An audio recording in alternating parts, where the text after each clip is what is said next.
Bueno, buenas tardes a todos. Intentaré que sea lo más ameno posible, teniendo en cuenta que es la última presentación que tenéis ya esta tarde.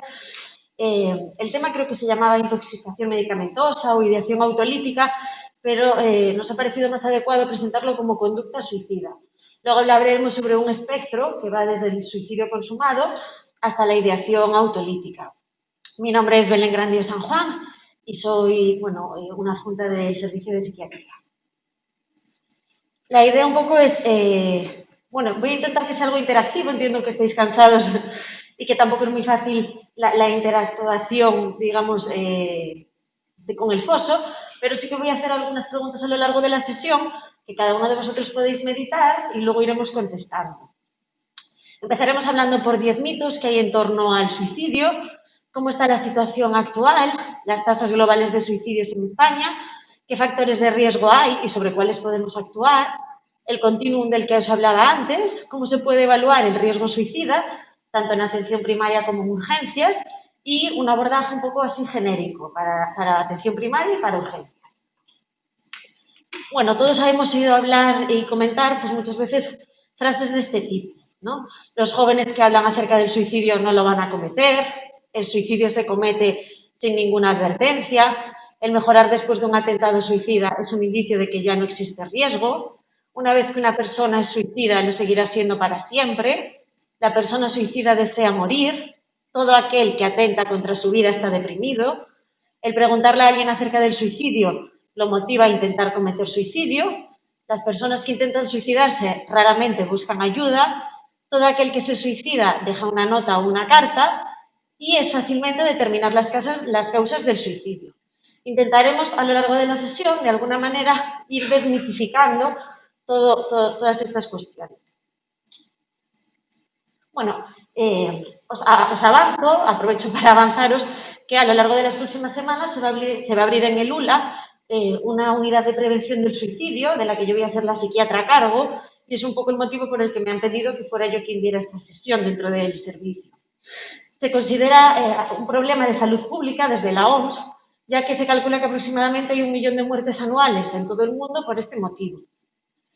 Para que os deis cuenta un poco de la gravedad de la situación, se produce aproximadamente una tentativa suicida en el mundo cada 3 segundos y un suicidio consumado cada 40 segundos. Y su tendencia es ascendente. Dentro de las tasas globales de suicidio, los datos que tenemos desgraciadamente no son muy actualizados. Os he traído así las gráficas más actuales, que ya veis que engloban solo hasta el año 2008. Según los datos del Instituto Nacional de Estadística, en España se suicidan aproximadamente 9 personas al día.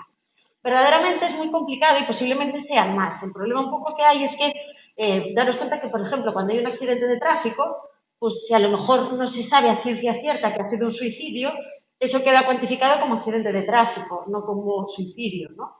Entonces se cree que todavía hay más de lo que hay registrado, que ya serían 9 casos al día.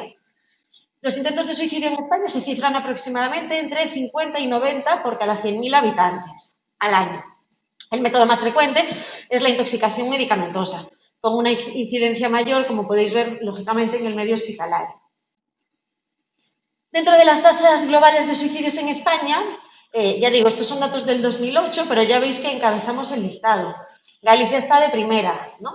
Y dentro de Galicia, las tasas mayores de suicidio más altas, están en Orense y aquí en Lugo, en las zonas del interior.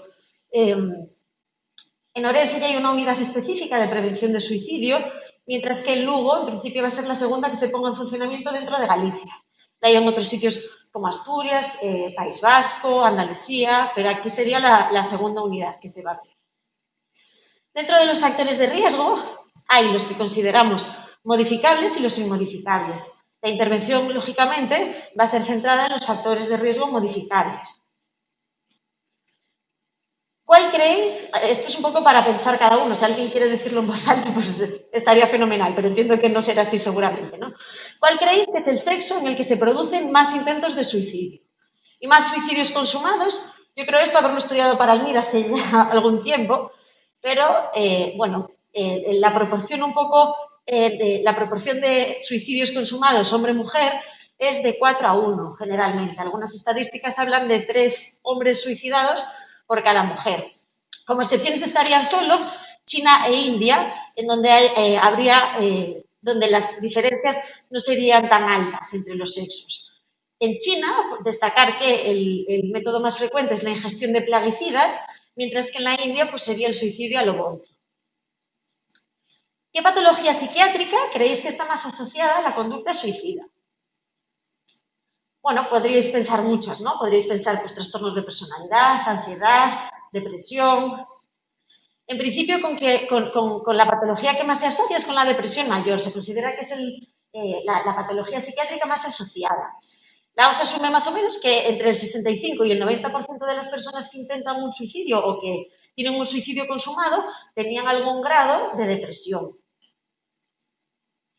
Destacar también la importancia del consumo de tóxicos. Aquí pongo el consumo de alcohol, porque en Galicia y aquí en Lugo, de alguna manera hay un elevado consumo enólico, ¿no?, en la población, que de alguna forma está un poco normalizado. Ahora vienen las Navidades y suelen ser fechas muy malas para el tema que estamos aquí tratando, porque el consumo de alcohol es mayor, por los sentimientos de soledad, porque hay familias que no se llevan bien y se empeñan en juntarse, y eso también pues, muchas veces ocasiona asistencias a urgencias por distintos conflictos. Y luego también los trastornos de personalidad, entre los cuales estarían las conductas suicidas más frecuentes, el antisocial y sobre todo pues, el trastorno de personalidad límite. Sin englobar patología psiquiátrica per se, cabría destacar la importancia del dolor crónico muchas veces en los pacientes que llegan a tener algún intento de suicidio. Se considera que aproximadamente, veis ahí que es un porcentaje muy importante, un cuarto de los pacientes que llegan a un suicidio consumado, muchas veces es por una situación de dolor crónico que no se llega a poder manejar clínicamente a nivel farmacológico. Y sobre todo, el porcentaje lo aumentan las personas de edad avanzada. ¿Cuál creéis que es el predictor más fuerte de conducta suicida?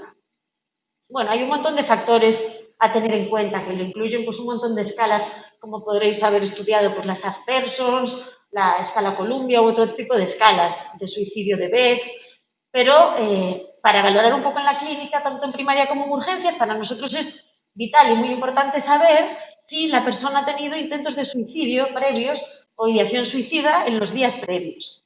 Se considera que aproximadamente entre los 6 primeros meses, incluso durante el primer año de haber tenido un intento, el riesgo de que se pueda volver a cometer otro se multiplica por 20 o por 30 veces, lo cual pues, es un factor muy importante a tener en cuenta.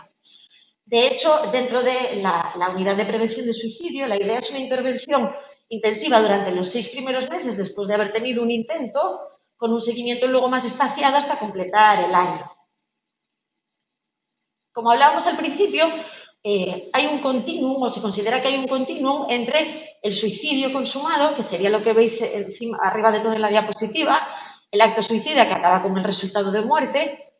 Luego vendría el intento de suicidio, que sería un intento suicida grave, por así entendernos, pero que se ha visto frustrado y que no ha resultado en la muerte de la persona. Un gesto suicida, que sería un acto suicida con escasa intencionalidad y en consecuencia generalmente poco daño. Plan suicida, el método suicida que tiene, pues como ya dice un poco el enunciado, la planificación suicida. Amenaza suicida, que es que se comunica al entorno de una forma coactiva. Ahora veremos unos ejemplos. La expresión suicida, que es la manifestación de intencionalidad suicida. Las ideas suicidas, que son ideas y pensamientos suicidas, se englobarían dentro de las condiciones. El deseo suicida, que es una voluntad variable de cometer un acto suicida. E ideas de muerte, que no son infrecuentes, que uno puede expresar ideas de muerte en según qué contexto, ¿no? Y que hay que tener en cuenta para también saber valorar un poco la gravedad dentro del espectro. No es que no haya que tener en cuenta todas ellas, ¿no? Por ejemplo, una persona que viene a urgencias o a una consulta y dice, si mi familia no hace lo que quiero, no tiene sentido, seguir viviendo.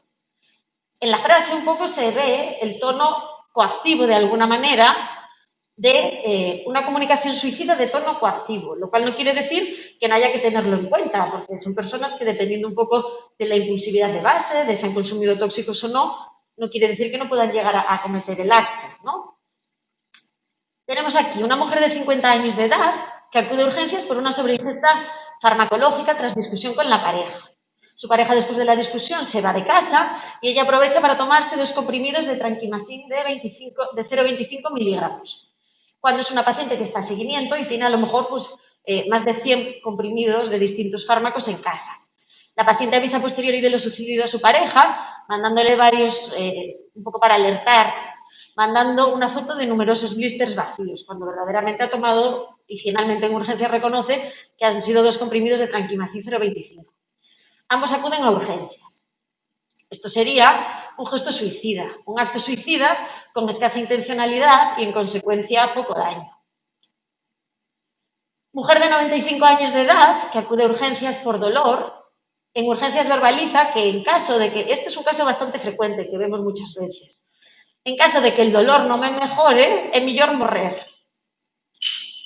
Serían ideas pasivas de muerte. A priori, con esas verbalizaciones, la paciente no está describiendo ningún método, ni ninguna planificación, ni ninguna estructuración suicida. Lo que pide de alguna manera es que se le ayude con el proceso del dolor. Mujer de 60 años de edad que se precipita desde un 7º piso, es llevada al servicio de urgencias porque sobrevive a la precipitación. Había dejado una nota de despedida a la familia en domicilio. Bueno, esto es un intento de suicidio a todos los efectos, de mucha gravedad, de hecho, pero en la que la persona pues, no ha fallecido, ¿no? Pero es un intento sin duda gravísimo. Dentro del sistema de triaje de Manchester, que esto sonará, pues lo que se ha intentado, el objetivo de alguna manera, es que los pacientes con algún intento autolítico sean catalogados al menos de color amarillo, lo cual haría que debieran de ser valorados a priori en los 60 primeros minutos desde que llegaran a urgencias, por el facultativo de urgencias. Dentro de la evaluación del riesgo suicida hay muchísimos factores a tener en cuenta, no sé cómo se verá esta diapositiva allí a la derecha, y el registro de todos esos ítems, por así decirlo, para nosotros es muy importante. La entrevista clínica es el instrumento esencial de valoración, lo cual entendemos que, pese a que tiene un cierto grado de subjetividad, de alguna manera la idea es intentar filiar el riesgo de la mejor manera posible, aunque eso pues no es fácil, ¿no? Esto no dice mucho a nuestro favor, pero en un estudio que se hizo, no fue aquí en Galicia, se vio que menos de una cuarta parte de los informes se cumplimentaban adecuadamente con 7 indicadores que se consideraban de calidad en pacientes que acudían a urgencias por un intento autolítico. Esto sería, y nosotros muchas veces hacemos hincapié cuando nos llaman desde la urgencia para derivar a algún paciente, muchas veces preguntamos, ¿está a seguimiento? ¿Ha tenido algún intento previo? ¿Está con la familia? ¿Tiene ahora ideación suicida? ¿Esto ha sido planificado? ¿Cómo está ahora después del lavado gástrico, por ejemplo? ¿Se arrepiente, no se arrepiente? ¿Hay algún motivo? O sea, puede ser valorado ahora o ha de pasar a observación unas horas hasta que pase la intoxicación. Parece algo muy básico, pero que son ítems que muchas veces, incluso nosotros mismos, que en el día a día vemos muchos pacientes pues con ideación suicida o con intentos autolíticos, pues la realidad está aquí que nos registramos muchas veces todos estos ítems que son muy importantes. Dentro de la buena práctica en el abordaje de la conducta suicida, la idea sería, de alguna manera, que la historia clínica, como en cualquier paciente que viene por cualquier otro motivo, pues sea lo más completa posible, englobando los ítems que hablamos antes de la derivación a psiquiatría, que se explicara las exploraciones practicadas, pues se le ha puesto, por ejemplo, pues anexata a un paciente que venía intoxicado, o se le ha hecho lavado, o no se ha hecho nada, o se le ha puesto un suero, lo que se haya hecho. El riesgo estimado de suicidio, todas las medidas llevadas al respecto y cada una de las decisiones tomadas. El siguiente punto es un poco más controvertido porque en ocasiones vemos pacientes que vienen a urgencias y aunque para nosotros es muy importante vincular a la familia, al entorno, a la pareja, a alguien del entorno para que de alguna manera pueda servir de apoyo para el manejo ambulatorio, a veces hay pacientes que son reacios a que se informe a la familia o porque no quieren preocupar o porque no quieren que sepan lo que sucede. Generalmente, y tras un trabajo con la persona, de alguna manera acepta el que la familia sea informada de lo sucedido, ¿no? Muchas veces tampoco es necesario alertar o dar mayor gravedad de lo que ya ha sucedido en urgencias. Pero generalmente es importante informar a la familia de manera clara y adecuada de la necesidad de control del tratamiento farmacológico, insistir mucho en las pautas de acompañamiento, de un acompañamiento estrecho por ese riesgo incrementado que puede haber en las próximas semanas tras la asistencia a urgencias, y que supervisen el tratamiento farmacológico. Tanto la custodia, quiere decir que la persona, por ejemplo, conviviente o alguna de las personas convivientes lo tengan en su poder, como que se lo administren en cada una de las tomas. Y en cualquier caso, si el paciente en urgencias ha verbalizado algún otro método autolesivo diferente al de la sobreingesta medicamentosa, pues intentar, lógicamente, restringir el acceso a los métodos letales, sobre todo al ideado, si es que lo hay. Esto es importante, el motivar un poco, el motivar al paciente para el tratamiento y para asumir un poco la responsabilidad de la situación, es importante sobre todo el que tanto la familia como el paciente sepan cómo gestionar o cómo hacer, si el paciente se va de alta, vaya, sepan cómo hacer si la persona se vuelve a encontrar mal, qué cauces han de seguir, a quién han de pedir ayuda. Y normalmente eso ayuda a poder gestionarlo de manera más adecuada.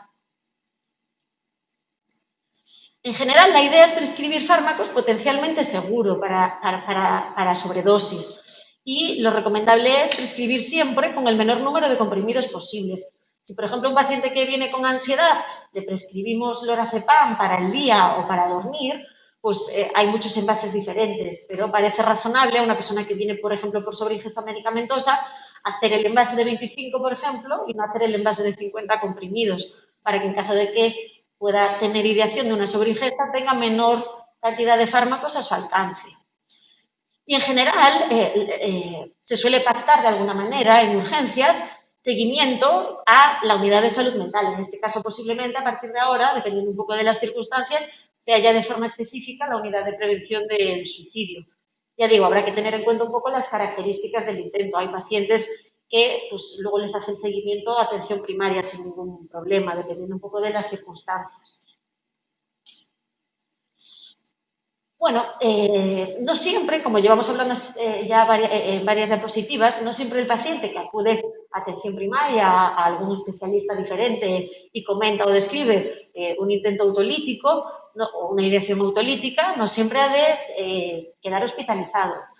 Aquí he puesto algunos factores que podrían favorecer el tomar la decisión de que el paciente quede ingresado, pero en cualquier caso hay que verlo, como siempre, en medicina de forma muy individualizada, ¿no?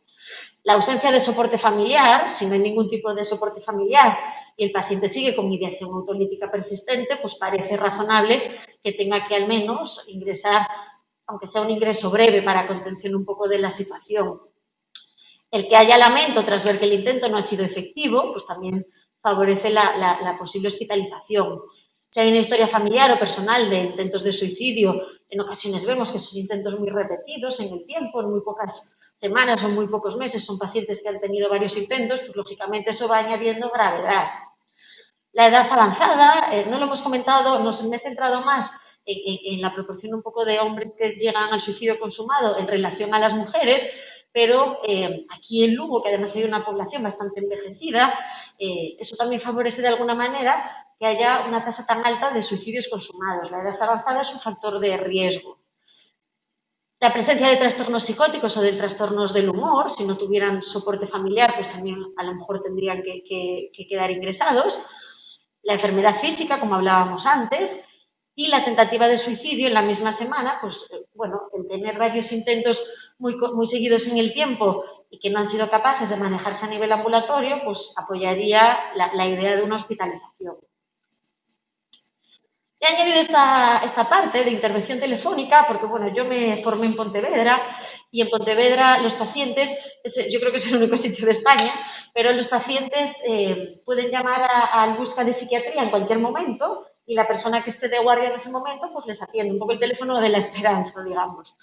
Entonces, bueno, aquí en cualquier caso pasa como en el resto de especialidades, el paciente no tiene acceso directo al especialista que está de guardia y tiene su sentido porque a lo mejor estás atendiendo pues, a un paciente psicótico y el estar todo el rato sonando el busca interfiere mucho también en las entrevistas. Añadí esto porque, bueno, ojalá el coronavirus, la situación mejore pronto, pero mucha gente también desde primaria nos dicen que ahora está siendo complicado porque hacen muchas valoraciones y muchas atenciones de un montón de cosas a través del teléfono.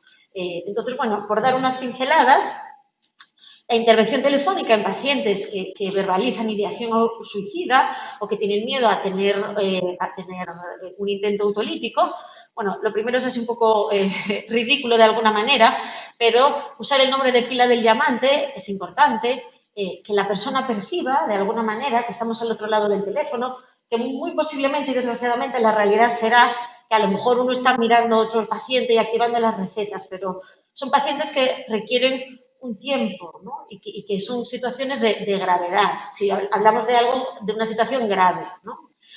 En general, pues es recomendable ofrecer disponibilidad, detectar las fortalezas dentro de la conversación para reforzar que quizás no es todo tan negativo como la persona ve, clarificar un poco si es que es algo reactivo, cuál es el conflicto para que pueda ver o elaborar de alguna manera alguna posible solución. La confrontación, salvo que sea una persona que uno conoce mucho, por teléfono es complicado hacerlo, ¿no? La contención, lo adecuado sería pues, intentar pactar de alguna manera un contrato de no suicidio y de recomendaciones de manejo en caso de empeoramiento clínico que la persona, o si hay algún acompañante que incluso se pueda poner al teléfono para explicarle un poco las recomendaciones, pues sepan cómo manejarlo en caso de que la persona se encuentre peor. Y sobre todo que la persona no tenga miedo a poder hablarlo con gente del entorno, pues suele ser recomendable que si se encuentra mal sepan cómo pedir ayuda. Y hasta aquí es la sesión.